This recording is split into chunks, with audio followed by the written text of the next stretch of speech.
What's up, guys? How are you?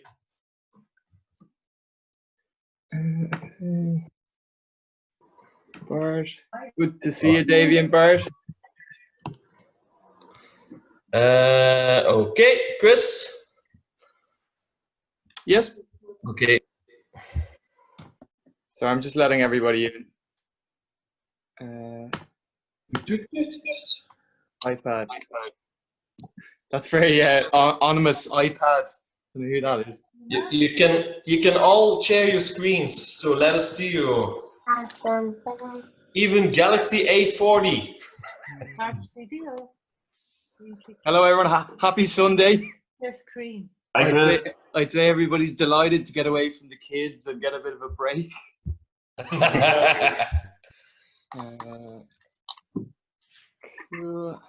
Hello, Bart. How are you? Good Hi. to see you. Bart is chocolate man. Yes. I meant to say, who's the honey crowd, Gunter? He's not joining us. Because it's amazing. I don't know if you guys tried it. Yeah, I tried it. Yeah, actually, I'm a regular client of them, so I'm a big fan. So what I'm just going to do as well is, Gunther, I'm going to make you a co-host, just in case there's anybody else that's like coming in or leaving. You can let them in. Cool. You're recording this? Yeah, I'm just going to record it now. Okay. Oh, it's recording. I don't know jullie waar het is, maar er zit ergens een klein kindje te babbelen. Ja, dat ben ik. Davy is wie? Ah, Joris. Hear me and see me okay? Yeah. You can, it's the sound is okay, yeah? I'm noticing, Davey, you've the same t-shirt as myself, which is cool. So, just in case we have anybody coming in late, good afternoon. How is everybody doing? I hope you're all keeping well during these very, very strange times. I think, like myself, you probably found a bit of normality. And it goes without saying, you know, if this was something in Belgium, it was normally something that I'd love to do in person, because how we are at the moment and we can't travel as much, I said to Gunther it might be a nice idea as a break and something different to do on a Sunday that we can do kind of virtually. But next time I'm in Belgium, I will more than happily do this in person, and we can go a little bit more of a deep dive. So I'm going to be obviously showing you how to make 4 premium coffee cocktails. The first based on obviously the Irish coffee, and then moving from there. So I've chosen some more modern ones. Like there's one that I'm going to be showing you how to make, which was literally created during COVID-19. So you couldn't get more modern than that. Literally created the other day, which is the Dalgona coffee. And we're going to start off with the Irish coffee. So you're only going to need hot coffee at the very start. I'm going to be using a French press. Use whatever you like. So if you have, you know, an espresso, if it's literally just a kettle and instant coffee, that's absolutely fine. To make sure that the coffee is hot, just for starting off, we're going to start with tasting a small batch. As we taste small batch and as I walk you through, I'm going to ask you to brew some coffee. So that will be about 4 or 5 minutes, and that way you're going to have fresh coffee when you're making the Irish coffee.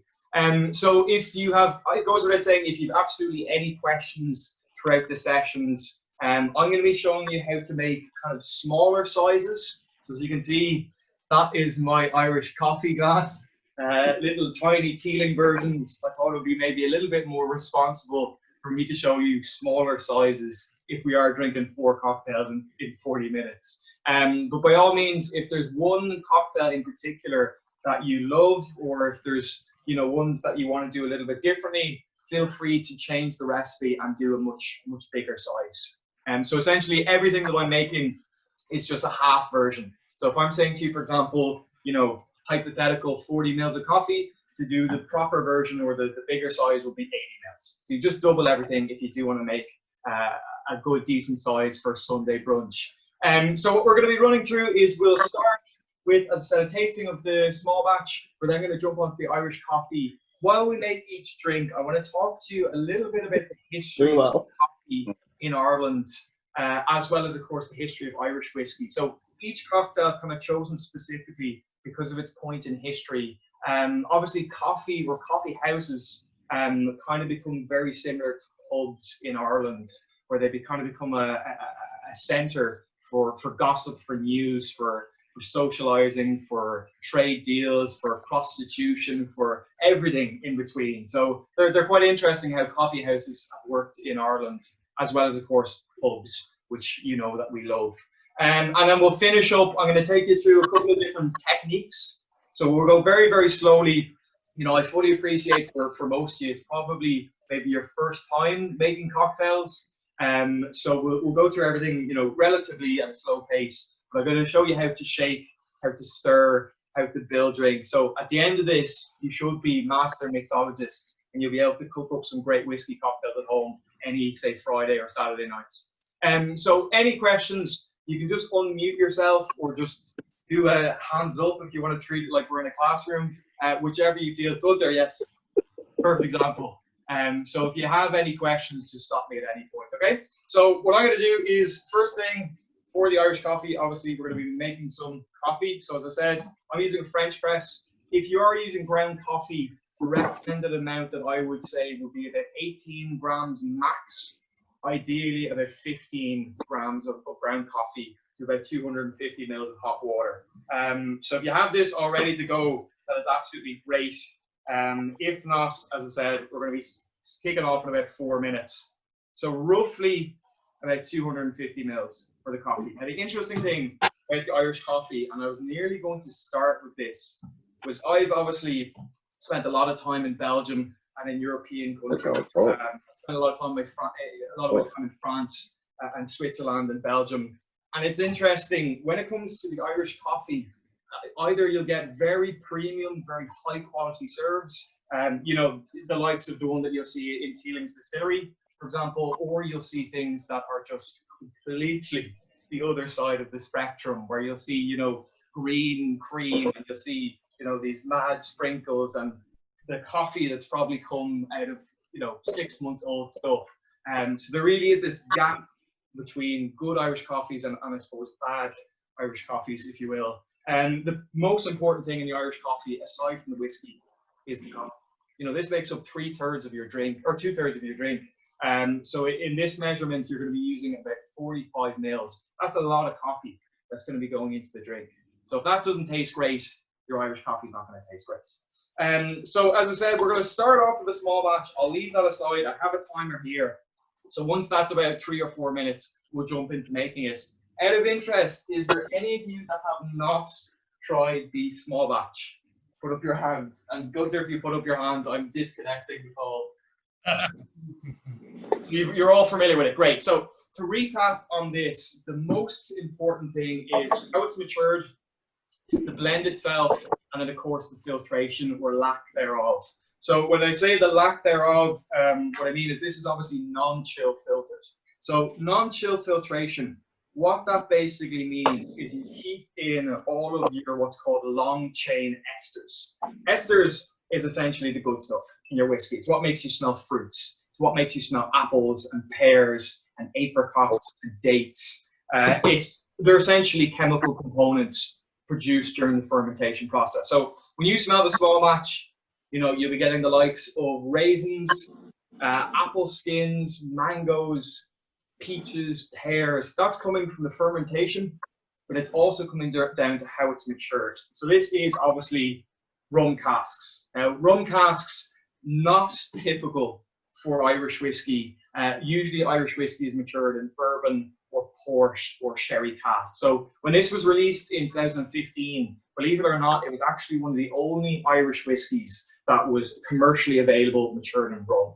So when you get down to tasting it, that rum raisin carries through the back of the palate. You're going to get a little bit of spice here, and here, corners of your jaw, and obviously 46%, that's going to keep all of those esters. It's going to keep the mouthfeel. It's like if you were to gargle, you know, a bit of milk versus water. You'll notice that thickness coating your palate. So have a taste. Thanks for joining, guys. Cheers.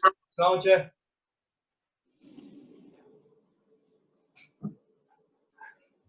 To the guys, Sven and Frankie. Yes. Yeah. Are you there? Okay. Just one. You're just hiding ever so slightly.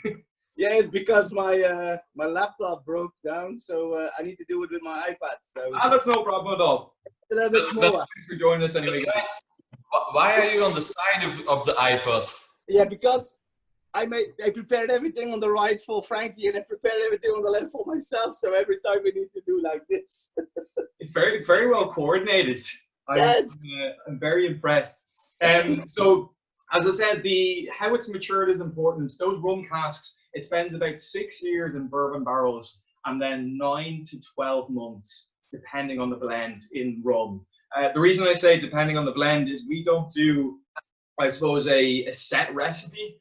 We change up our blend going forward every single year. So if you notice, if you've got a bottle at home and you check it and you look at the bottom left, it probably says either 2019 or 2018, if I was to guess. So what we basically do is every single batch we make, we slightly change up the recipe. So it might be matured in rum for 6 months, might be 18 months, and the blend itself is slightly variant as well. So this typically has about 75% corn, 25% malted barley. So you've got 2 different styles of distillation. And the corn, that's what gives you that lovely sweet on the nose. And this is going to be great for the Irish coffee. Obviously, you've got spice, you've got rum raisin, and you've got sweetness. All 3 great flavors that will work really, really well in the Irish coffee.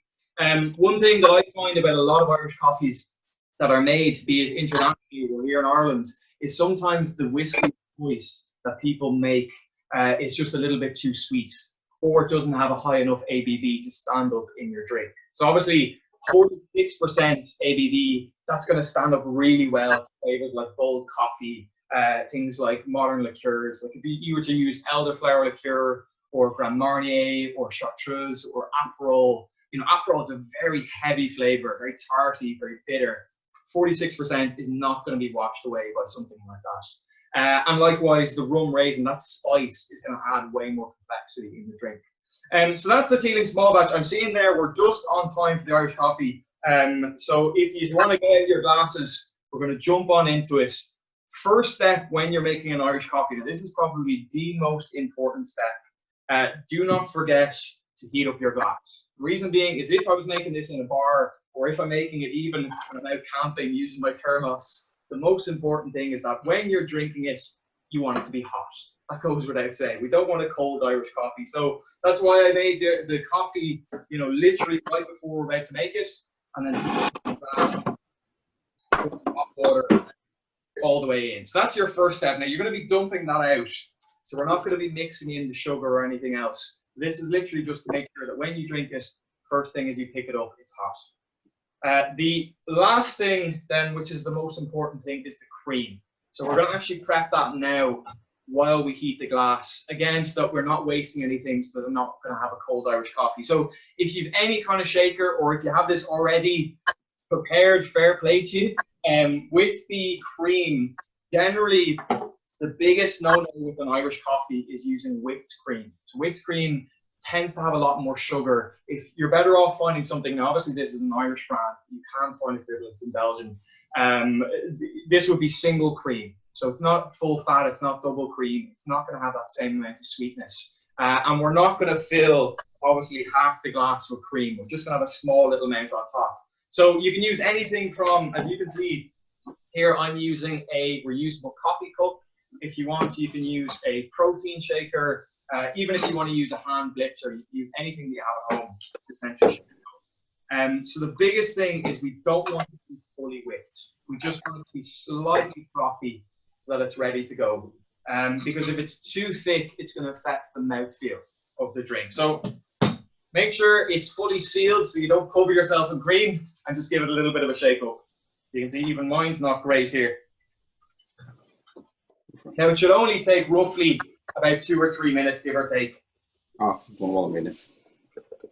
Must have been shaky.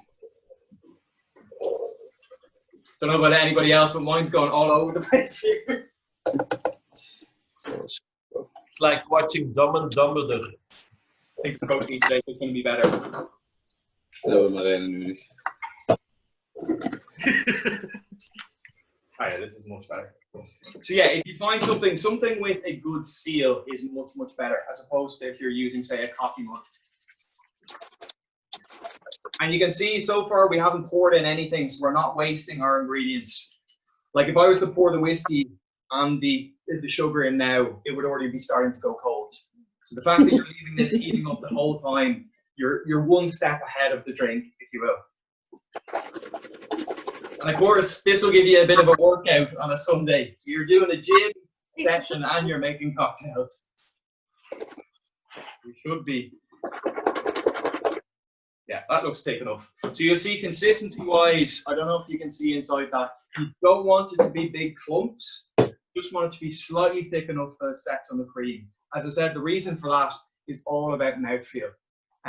If it's too thick, it's going to affect that. So we have the cream, have the coffee.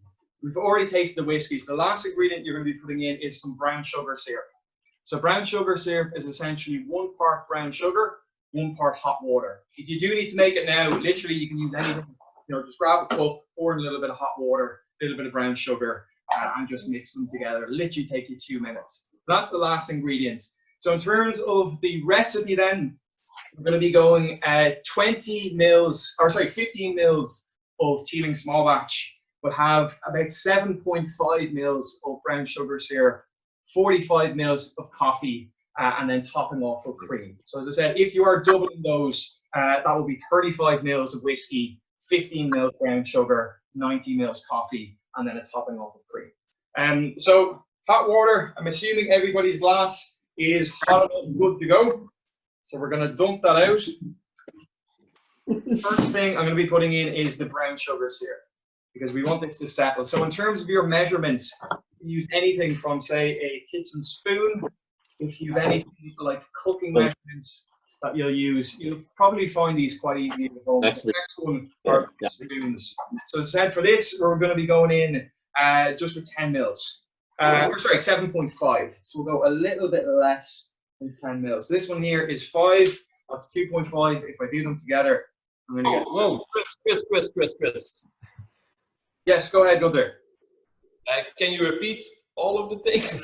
Yes, no problem. So, I'm glad you stopped me. Has everybody heated up their glass? Yep. Brilliant. Okay, so next step, just dump out the hot water, and we're going to be putting in 7.5, or we'll call it 10 to keep it easy. So 10 mils or 1 small teaspoon of brown sugar syrup is what you're going to be putting in. So you can see straight into your glass. That's going to be the first step. Can I ask you something? Yes. I usually don't use the syrup, but I dissolve my sugar in the hot coffee. Yes. Is that okay? Absolutely do that. Yeah. So the alternative is that if you want, you can start with coffee and just literally have spoons of brown sugar pouring in. The only thing that we're going to avoid doing this is we don't need to stir. Okay. So that's the only reason. But it's a great question, and the reason for that is if you are making, let's say, 10 of these on Christmas Eve or on a hot day, wherever it might be, keeping it as easy as possible saves a lot of time for yourself. That's the main reason. But yeah, if you can just do a little bit of brown sugar. So coffee, we're going to be doing 90 mils, or sorry, we're doing 45 mils of coffee. I'm thinking of the bigger size. The second thing we're going to be putting in is the whiskey. So if everybody's the brown sugar, we're going to be doing now 15 mils of whiskey. So 1.5. That's meer, papa. Yeah. Voila. And again, just a reminder, if you're doing the slightly bigger side, you want 35. So 35 mils a small batch. I'm, of course, doing the smaller size.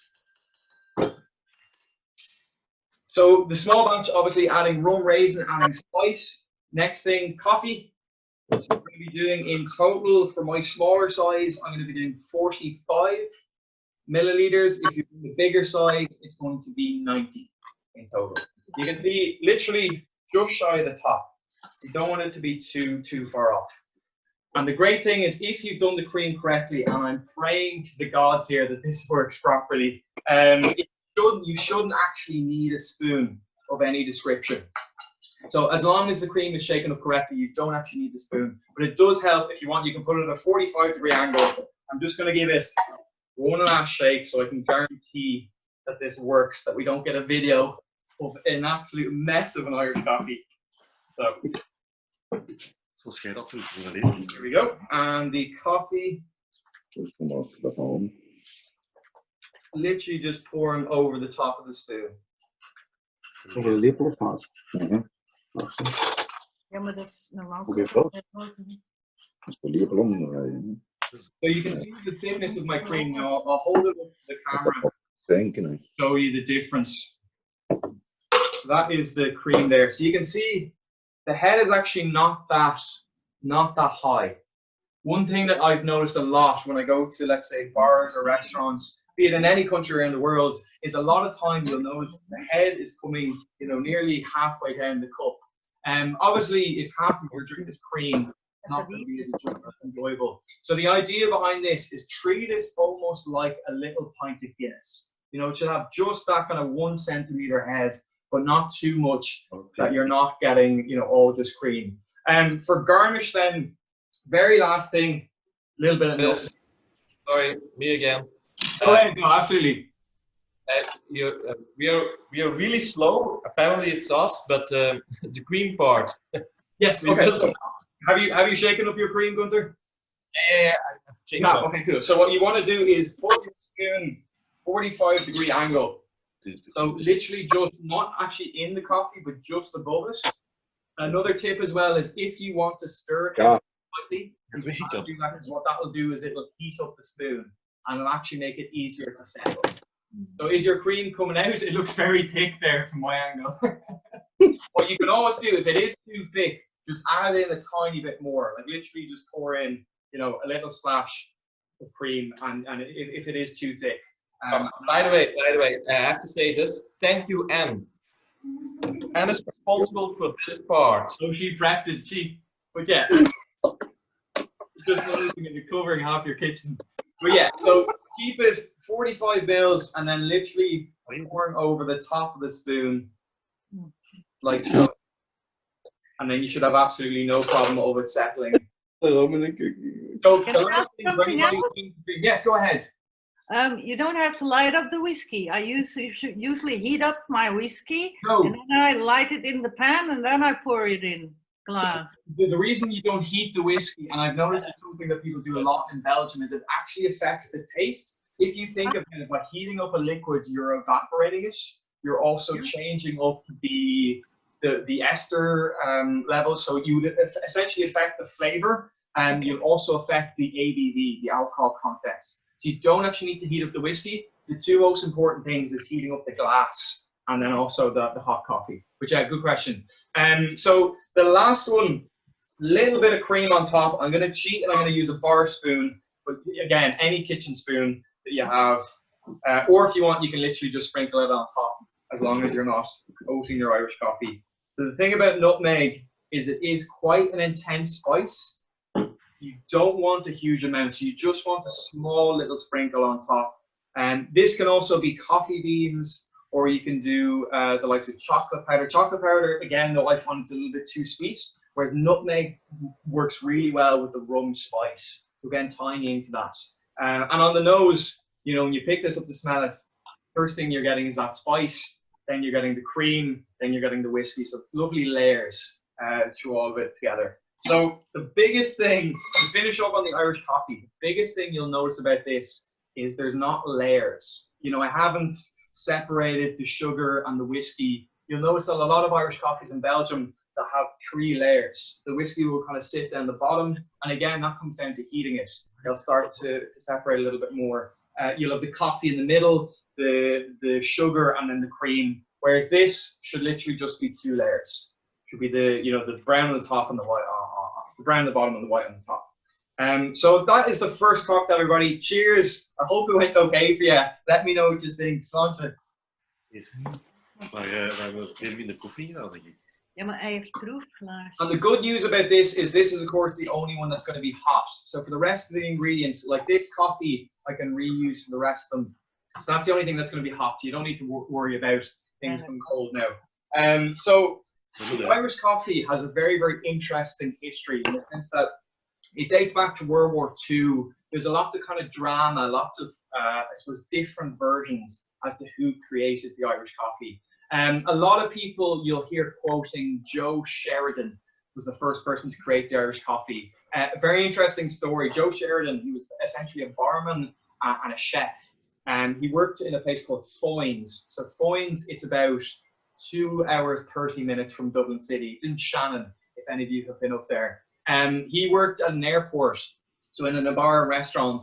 And during a flight, during a stormy weather flight, one particular transatlantic flight had to essentially come back into the airport.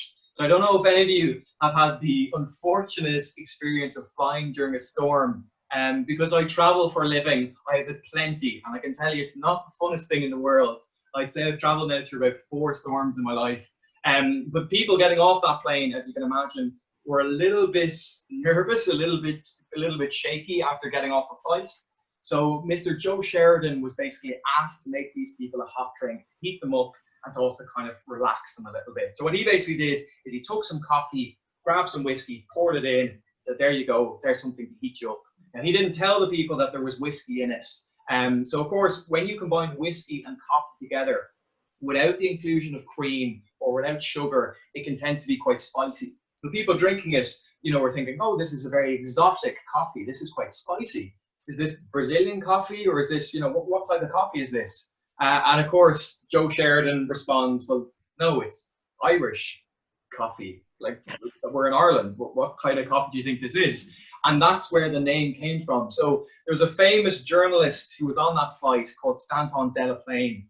He basically went back to America, went back to San Francisco, and sort of popularized the idea of this premium Irish cocktail called the Irish coffee. The other version of the story, and the one that I will promote, is of course that it was founded in Dublin and was not founded in Shannon. Being from Dublin, of course I'm going to say that. It was a man called Michael Nugent. Now Michael Nugent, the story is a little bit less romantic, a little bit less poetic, and more kind of based on facts. Michael Nugent was a bartender and mixologist in a hotel bar called the Dolphin Hotel. So the Dolphin Hotel is now where is Bad Bob's in Temple Bar. So if any of you have been to Temple Bar, it was right in the city centre, right in the heart of Dublin. This bar or hotel bar was kind of renowned for making mixed drinks, particularly hot drinks, experimenting a lot with that. And his recipe, again, very similar: brown sugar, coffee, whiskey. Cream starts to be added on later on, but the basic recipe is always going to be whiskey, coffee, cream, and sugar of some description. So whether you believe it was Joe Sheridan or whether you believe it was Michael Nugent, which is the correct answer, it goes without saying it was created in Ireland, at some point. So this kind of develops over time. You have a lot of riffs on the drink. People, making Spanish coffees, people using French coffees, like using brandy. I'm sure there's now a Belgian equivalent at some stage. Probably includes pouring in a little bit of beer, a little bit of the good stuff. But there are lots of different variations on this drink. So to paint the picture in terms of how Irish whiskey was, during World War II, let's not forget, Irish whiskey was on its knees. We were at our lowest point in terms of global whiskey sales. We only represented 2% of global whiskey sales throughout the world. Of course, the main reason for this was prohibition. Now, I'm not talking about prohibition in America. There was prohibition in Ireland, believe it or not. So it was run by the church, by the Catholic Church. In Ireland, we still have a very weird relationship between religion and state, as I'm sure you can imagine. But what basically happened was in the 18th to 19th century, the Catholic Church got people to stop drinking whiskey and stop drinking brown spirits. So there's a man called Father Theobald Matthews, who was an archbishop. There's actually a bridge named after him in Dublin City. So if any of you have been down to the River Liffey, one of the bridges on the River Liffey is named after Father Theobald Matthews. Colloquially known in Dublin as the Traitor's Bridge, or the Man Who Hated Whiskey Bridge. So he basically got people to sign what was called the pledge. So you signed your name and you stopped drinking whiskey, you stopped drinking alcohol. So much so that people actually continued this right up until the 1950s, 1960s, that they said they would abstain from drinking whiskey. The other 2/3, so this took about 1/3 of the population who stopped drinking whiskey in general. So you can imagine how much the Irish love their whiskey. Take 1/3 of those away, that's a lot of whiskey that's not being sold. The other 2/3 was taken by breweries. So Irish brewers, the likes of Guinness, what they started to do is they started a campaign which basically stated that whiskey is the curse of the people, Guinness is the nurse of the people. A very, very clever marketing campaign. So much so, people actually believed that Guinness was good for you. I'm sure you've heard the slogan, Guinness is good for you. I hate to burst your bubble. Alcohol is not good for you. Guinness is not good for you. It does have no nutritional value. People thought that it had iron, that there was an iron content in Guinness. So much so that if you went to hospitals or if you went to give blood, you were given, I kid you not, this is not a joke, you were given a can of Guinness after you gave blood in Ireland in hospitals. That showed how much people believed this. So the Irish whiskey market completely plummeted from that. On top of that, then, of course, you have political reasons, like you have the War of Independence in Ireland, when Ireland separated from Great Britain. You have Prohibition in America, which, of course, was a massive market for us, and then changes in technology. So column stills start to become a lot more prominent. Of course, in Ireland and in Scotland, historically, we would have used pot stills. Pot still is, of course, much more rounded in shape and a much slower process, but people argued more flavoursome, keeping more of those esters, more of the fatty acids, more of the oils, more of the character. So when column stills came in, the Irish basically just didn't want to use the techniques and stuck with pot still distillation, whereas Scotland, they very, very cleverly combined these two methods, creating, of course, blended whiskey. And the whiskey that you're using and the whiskey that I'm using today is a blended whiskey. So this is actually the biggest category in the world at the moment. It's one that makes up the biggest sales. It's a combination of pot still distillation and column still distillation, or corn and barley typically will be the main ingredients used in both. So this 75% corn, 25% malted barley. The last distillery that was active in Dublin City, of course, where Teeling is based, was in the 70s. So 1976 was when the last distillery completely shut down. And that's obviously before everything starts to change. So it's not as bleak at the moment. We have gone through a resurgence, which I'll be talking about when we get on to later cocktails. So we finished with the Irish coffee. What did you think of it in comparison to ones you've usually made? Is it nice? It's good? Yeah. The next one we're going to be moving on to is a cold version. So this is the caramel cold brew. So if you have used, let's say, one of your shakers for the cream, you might just need to get something different. You can rinse it out. What I'm going to do for this one, I'm going to slightly cheat. I'm going to be using a shaker, literally just because I'm too lazy to wash my my protein shaker. But if you want, you can use the same one, just rinse it out with water. You can use the same again. So for this one, this is a combination between an espresso martini, again, another iconic coffee cocktail, and an Irish coffee. So we're taking those two, bringing them together using some of the best, my second love, some Belgian beer. So that's what we're going to be using. So what I recommend first, pop open the beer.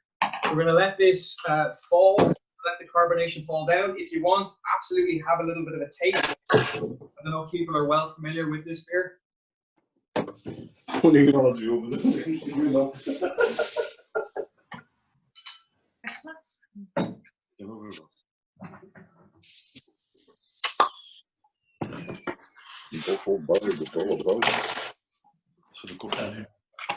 this beer, I couldn't tell you a massive amount about the brewery, but I'm sure maybe Gunther could give you a little bit of information. But one thing that I noticed in terms of its build-up is it's fermented in the bottle.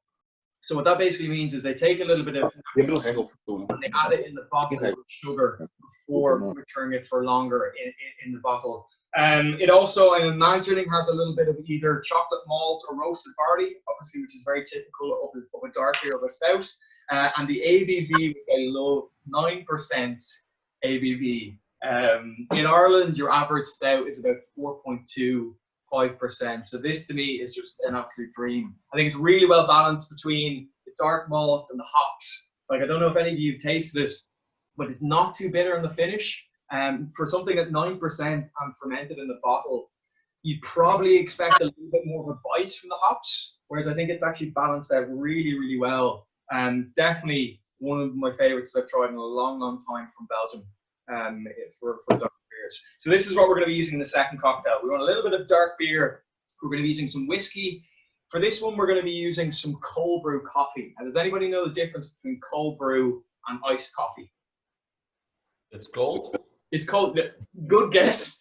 So the biggest difference, and it's okay if you don't know, the biggest difference is that cold brew coffee, you essentially actually steep it. So you take ground coffee and you steep it for 12 hours. What basically happens during 12 hours in total. What's that? I'm not familiar with the word. Steep it? Oh, steep. So you basically leave ground coffee in cold water and you let it sit.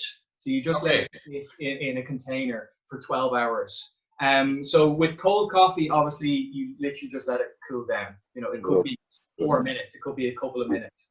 With 12 hours, what starts to happen is the sugars, the oils, and the caffeine come out at different levels. So it's in general, I know, for example, you don't love coffee, Gunther. Cold brew is much lighter, much less acidic, and tends to have a little bit more complexity to it. So if you are making this next time, what I would recommend is try to get a little bit of the cold brew coffee. Just want to see where mine's at. So a little bit, the colors have started to separate. So that's it there. But if you're using cold coffee for this, it's absolutely fine. So in terms of the measurements, what we're going to be using is, where is my shaker go? So we're going to be using in total 20 mils of Teeling small batch. You want 30 mils then if you're doing a larger, actually I'd say 40 mils if you're doing a larger version. So I'm going to be doing 20. If you want to do a bigger version, you'll be doing 40. Is the very first thing that you're going to be putting in your drink. Now you'll notice I haven't added any ice into my shaker whatsoever yet. So we'll do that at the very, very end. So again, it doesn't start to dilute.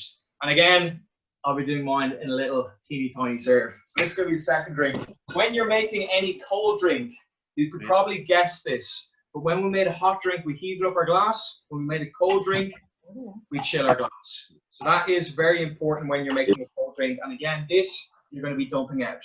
So the reason for this is, again, as you pick it up, it's going to be nice and chilled as you drink. Chris? Yes. Do we need crushed ice? No, to this you'll just use cubes. It's absolutely fine. Okay. If you have crushed ice, you can use it. It's just going to affect the dilution a little bit. So what you'll need to do is use less crushed ice as you would for cubes. It's going to dilute quicker. So get them. So we have our ice in our glass chilled. We're not going to be using that. We're going to dump that out. First thing, as I said, we're going to be putting in 20 mils of Teeling small batch. This 1, 17. 20. and 2. As I said, if you want to do a bigger version, it's going to be 40. But for a smaller version, 20. So we have our whiskey in. Second thing I'm going to be doing is my cold brew, so my coffee. So for this, you are going to need 10 in total, 10 mils. And if you're doing a larger version, you've guessed it, it's going to be 20. So that is the cold coffee or cold brew, whichever you prefer to use. As I said, I'm assuming nobody spent 12 hours making their coffee before this. But next time, if you're making it, try it with cold brew. It's very, very good. We want some beer. Now we're going to do this a little bit longer. The reason being the carbonation is going to fall down. The reason being is if I pour this in straight away, it's going to start to expand in your shaker and you might be covered in beer, which sounds like a great thing, but trust me, it's not. You're trying to do all your washing. So we're going to be putting in some brown sugar syrup first. So for this one here, the brown sugar, we're going to be putting in 5 mils. 5 mils of brown sugar, or if you're doing a larger version, 10 mils in total. Deze om lekker aan. Ja. Ik denk zelfs dat ze met dat op zullen komen. So the brown sugar is going to balance out with a little bit of bitterness that you're getting in the coffee, as well as, of course, the bitterness that you get in the hops from the beer. And typically with extra stouts, they're going to have a higher hop content as opposed to, say, your regular porter or stout. That's why I was quite surprised that this wasn't as bitter as the taste. And then the last thing, some Belgian beer. We're going to be doing 15 mils, so 1.5 in total. Or if you're doing a larger version, 30 mils. Maar dat is fair.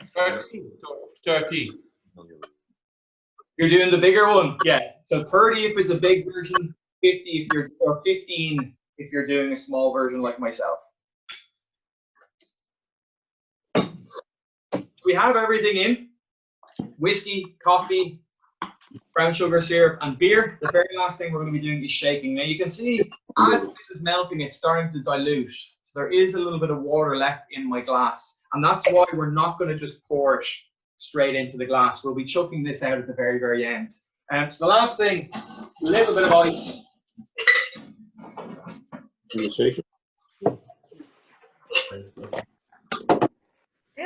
Now, if you have a shaker, just to show you again, I don't know if you can see this properly. No, you'll see it's pretty much 3/4 full. So if you've any container, jam jar, you know, bottle, like something like this, when you're shaking, always add about 3/4 full of ice. The reason being is you want the right levels of dilution. So adding ice obviously adds water. By diluting the drink, you're going to get a certain flavor at the very end. So if you don't add the right amount of ice, you're not going to get the cocktail the right way. So does everybody have their ingredients ready to go? Yeah. So pour it in. Again, for this, we just need to give it a little bit of tap. When you're shaking something, the most important thing is you want the top of the ice to go from the top to the bottom. I can see you're using a jar. You can see somebody else using it as a coffee cup. Make sure the ice is going from top to bottom. So like this, top, bottom, top, bottom. So if you shake it in the middle, like that, the ice is just sitting here. It's not going to hit the top to the bottom. So make sure, yeah, if you want, okay.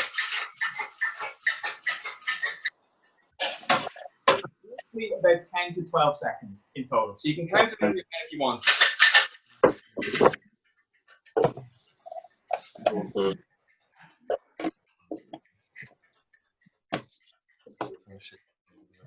No shaking.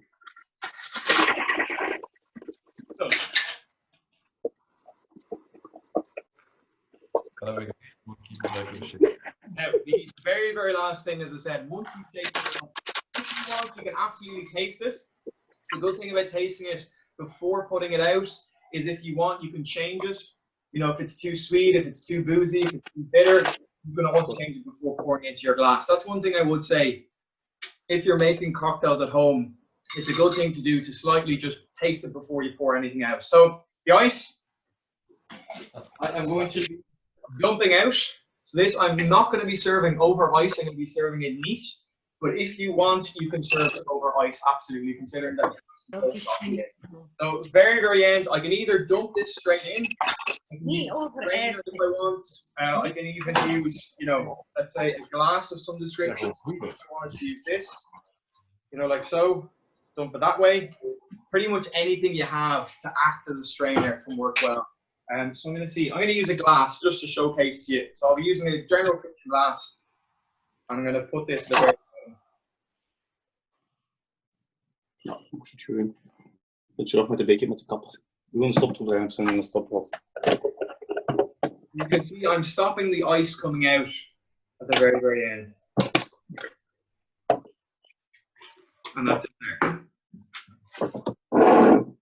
Actually, do you know what? Because it's a hot day here in Ireland, I am going to have a little bit of ice in this. But as I said, you can either take it either or. So that is the caramel cold brew. As you can see, my little small serving. In terms of the garnish, if you want, there's loads of different things you can use for this. You can either use some cocoa beans or some coffee beans, put them on top. If you want, again, you can go with nutmeg. What I personally like to do is just a tiny little bit of cocoa powder on top, just to give that a little bit of sweetness again, to balance out with the bitterness from the hops and from the coffee. Just a small little measure on top. So you'll get that sweetness when you first taste this, and then the coffee will come through the back at the very end.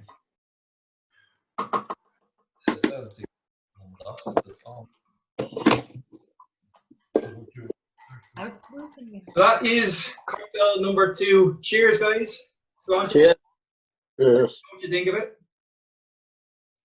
With this one here, this is a spirit forward drink. Now, the ones we've made so far, these are actually technically sweet style cocktails. Obviously, the Irish coffee is a little bit of sugar, but also the fact that you have a lot of coffee it defines it as not a spirit forward cocktail. Like the whiskey, you do taste it because of the 46%, but it's not as prominent as you'll get, say, in an old fashioned or Manhattan or Sazerac or any spirit forward drink.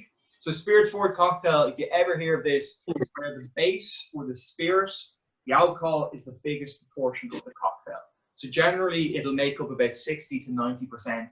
And for spirit forward cocktails, generally, you are going to be stirring. So by stirring, as I said, adds that cloudy or that non-cloudy mouthfeel. It gives you that lovely kind of thick, viscous taste, as well as, of course, you're not going to be diluting the spirit. For this one here, this is our smoked espresso old fashioned.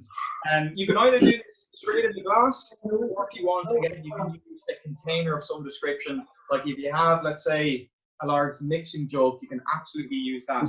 So for the ingredients for this, you're going to need whiskey, little bit of pieces whiskey. So either if you want to use an Afroig, Ardbeg, Connemara, any of the big ones, you know.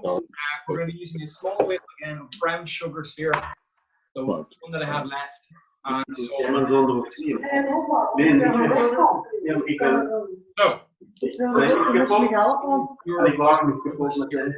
with this, I am going to total 7.5. So if you want, you can do like a larger version, you'll be doing 15.5. turn off the sound.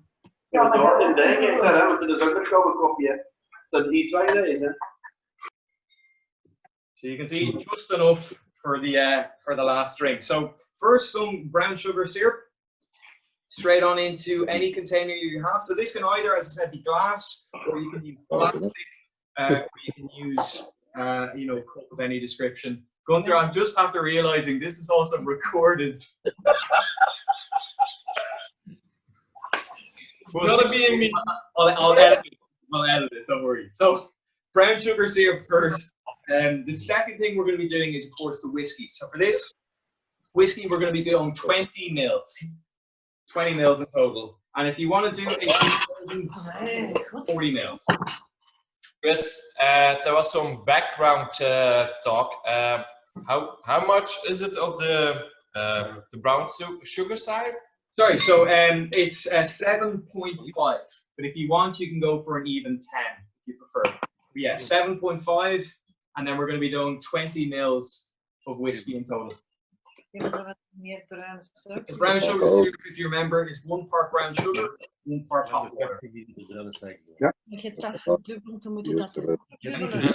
about 20 mils Teeling. Whiskey, yeah, 20 mils Teeling. And then the coffee, we are going to be going 5 mils in total.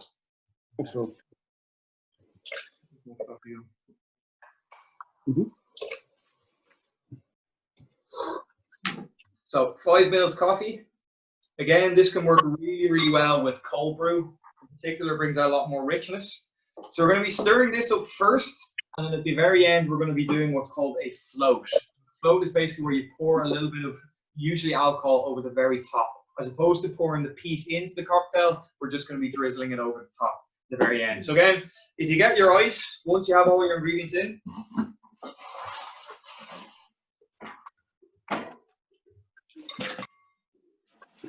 with my easy glass.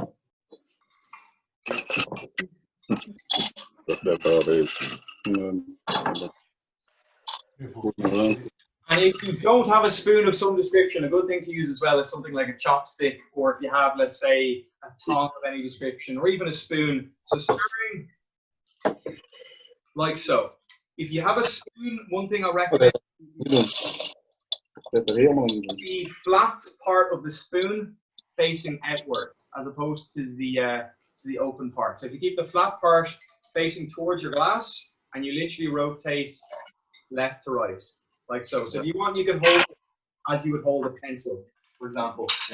So stirring roughly now for this one, it's going to be about 30 seconds in total. So we'll do the counting. 1, 2.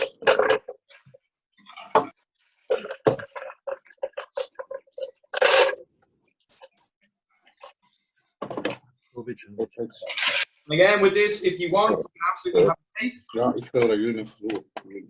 Just make sure to dump your ice and get some fresh ice. So for this, I'm using again a slightly smaller pour, and you just need to drain this out. So again, if you want, you can use your cup. Put it on top. Pouring it over the ice. And the very, very last thing that we're going to add to this is a little bit of that peated whiskey. So with this, literally, so literally 2.5 mils in total. Very, very small measurement for peated whiskey over the top. Ik heb net gezegd toen. Nee, dat staat toch erbovenop. So by doing a float, what you basically get is you get that peat smoke coming at the very top. When you pick it up, you smell the smoke, but it's not going to come through as strongly in the taste. It's very, very strong. Just pouring a small bit over the very top. Now, for garnish, what I like to use for this is if you have a little bit of chocolate, in particular, some salted dark chocolate can work really well. If you've got the salt, you've got the peat smoke, you've got a little bit of sweetness, rum, raisin, whiskey, and then put it all together with some. And then, of course, if you want, again, this is completely optional, you can use some orange zest as well. So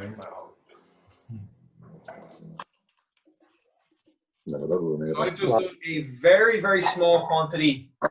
This is you'll cut a small piece and literally just what's called expressing it over the glass. That way you'll get the oils in the orange. I think like smoky Terry's chocolate orange kind of vibe is what you're going for. So have a taste for it. Let me know how you get on. As I said, this is one of my favorites. We're interested to see what you think of it. Cheers, guys. Launch it. Cheers. Cheers. So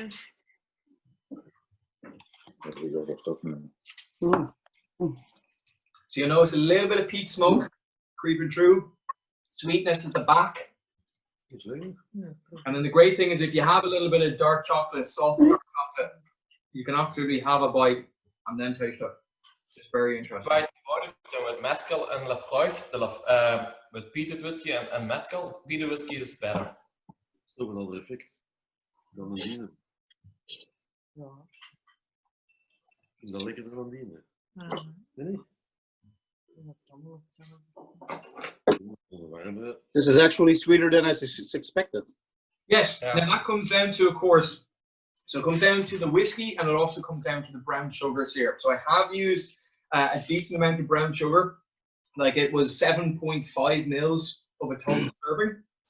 If you want this a little bit more heavy towards, let's say, towards the spirit, I would actually personally go, so we did, what did we do, 20 mils? I'd go 30 mils of whiskey as opposed to 20, if you wanted a little bit more of the spirit coming through. Yeah, we did 40 already. Oh, nice. So you've done the proper version. Good on you. Yeah, this is what I thought people might do the big version instead. And that's the interesting thing. With an Irish whiskey and an old-fashioned, it tends to bring out a little bit more of that sweetness, which is what I love to use Irish whiskey for old-fashions. Whereas if you were to use like a rye, you'll get much more of that peppercorn, much more of that ginger, much more of that spice. So it kind of depends what you're in the mood for, whether you want more of a sweet style old-fashioned or whether you want something a little bit more of a bite to it. And again, like a mezcal or tequila old-fashioned, it can be absolutely stunning. Has that, again, that similar smoke to it. So the old-fashioned, one of the most classic cocktails that was ever created, dates back as far as the 1880s. The story goes that a gentleman went into a bar. So this was in America, in the Pendennis Club in Louisville, Kentucky. And the gentleman was working in a bar in the Pendennis Club, and someone basically came in and asked for a cocktail in the old-fashioned way. The old-fashioned way basically meant spirit, some bitters of some description, some dilution, some sugar, and then also generally some form of citrus would have been the cocktail. So bitters are neutral spirits which have botanicals or spices in them. So a good example would be like Angostura bitters. I've got some chocolate bitters here. You can get loads of different types. So that drink, again, was created a long, long time ago. This is more a modern riff on the old fashions in the sense, as I said, we're using some Irish whiskey. Typically the recipe would have been bourbon or rye, what they would have used for the old fashions during the 1880s, or even some brandy or cognac. It would have been where you asked for the spirit of your choice was how it would have operated when you went into bars during that time. So you would have asked for, let's say, a brandy old fashioned or a rum old fashioned or a whiskey old fashioned, as opposed to what we associate it nowadays. And of course, as I said, 1880, Irish whiskey was in its heyday, outside Scots 3-1. You do see a dip in the market, of course, later on, but this is really the kind of the golden era of cocktails and the golden era of Irish whiskey, which is why I wanted to lean into 2 cocktails around this time. So the very last one, as I said, to finish up, this is one that's a little bit more modern and one that I think is quite interesting. It can be a little bit difficult to make in terms of the cream, like what you will, or not the cream, the head. What you will need is you'll either need a whisk or you'll need a hand whisk of some description. So if you don't have that, what I'm going to do is I'm going to give you 1 or 2 alternatives that are very easy to make as opposed to this last drink. So don't worry if you don't have absolutely everything. But this is, of course, the Dalgona coffee. So the Dalgona coffee, treat it like an upside down, where's my glass? Treat it like an upside down cappuccino is the idea behind the Dalgona coffee. With this, it's going to be milk, coffee, sugar, and hot water. Very, very simplistic. Garnishes, you're going to be adding in a little bit of cinnamon. This was actually became a sort of an internet phenomenon during COVID-19. So it comes from Korea, is the origin of this drink. The name, there's a Korean sweet or Korean candy called Dalgona, and the color and the taste of this cocktail resembles that sweet. So it basically went viral. I don't know if any of you, have you heard of TikTok? It's an app that a lot of people are using. It's basically like streaming videos. Basically, this cocktail came about from people putting up videos of this drink. So it's very, very recent. You know, we're talking 2020. So of course we're talking about what's the current situation for Irish whiskey with this drink. But with this one here, first thing, we're going to ice our glass. Now what you'll need to make for this is you're going to need to make a foam. So what you basically do is you take some instant coffee, some hot water, and some of the honey. So with this, you want 2 tablespoons of honey, 2 tablespoons of hot water, and 1 tablespoon of instant coffee.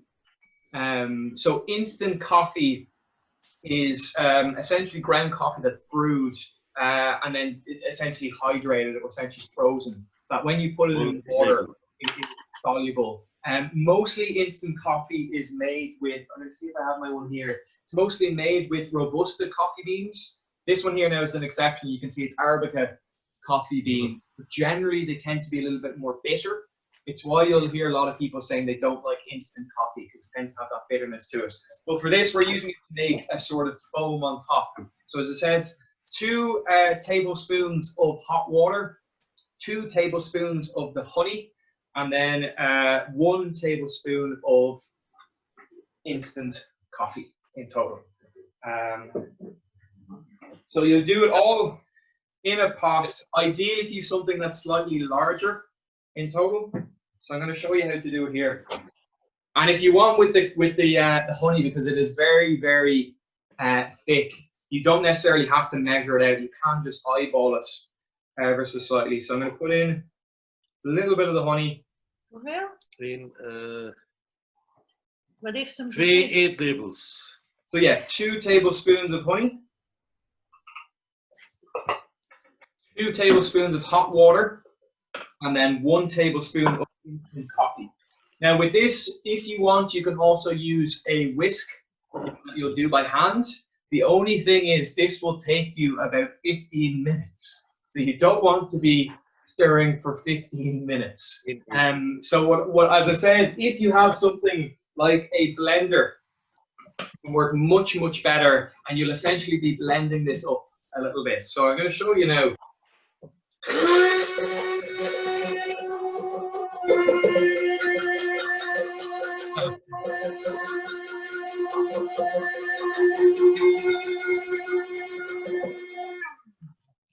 So it shouldn't take too long with a blender. So if you don't get it straight away, you can always make this later on after we finished up. But ideally, you want it to be quite foamy. You want it to be quite thick at the base. So roughly, I would say give or take about 8 minutes. Now I'll just show you how to do this, and as I said, you can finish it off after I've left you for the rest of the afternoon. So with this one here, what it basically is in total is, I'm just going to dump out my ice.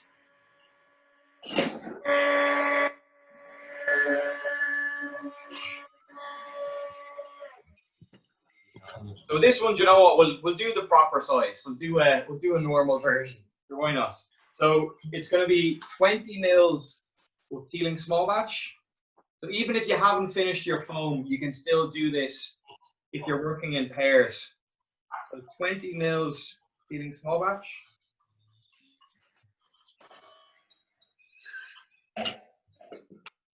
You then want 40 mils of milk.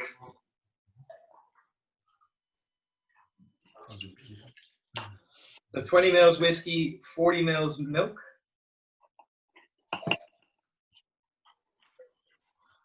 Nee, ik heb die eigenlijk geschet. Ja.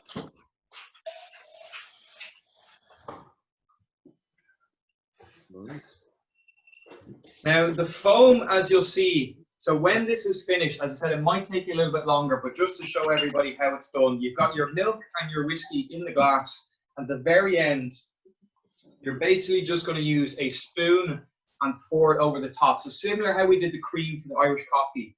You'll see how it's done, and I'll show you. Yeah.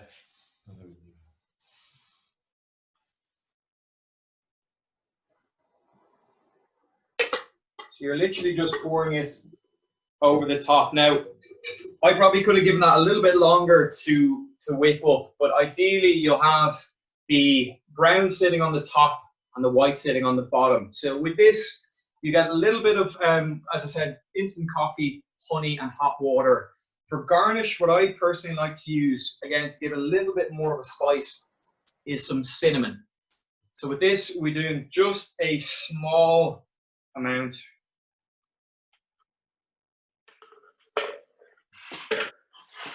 And then again, if you want to add a little bit more of a sweetness, some of the cocoa powder.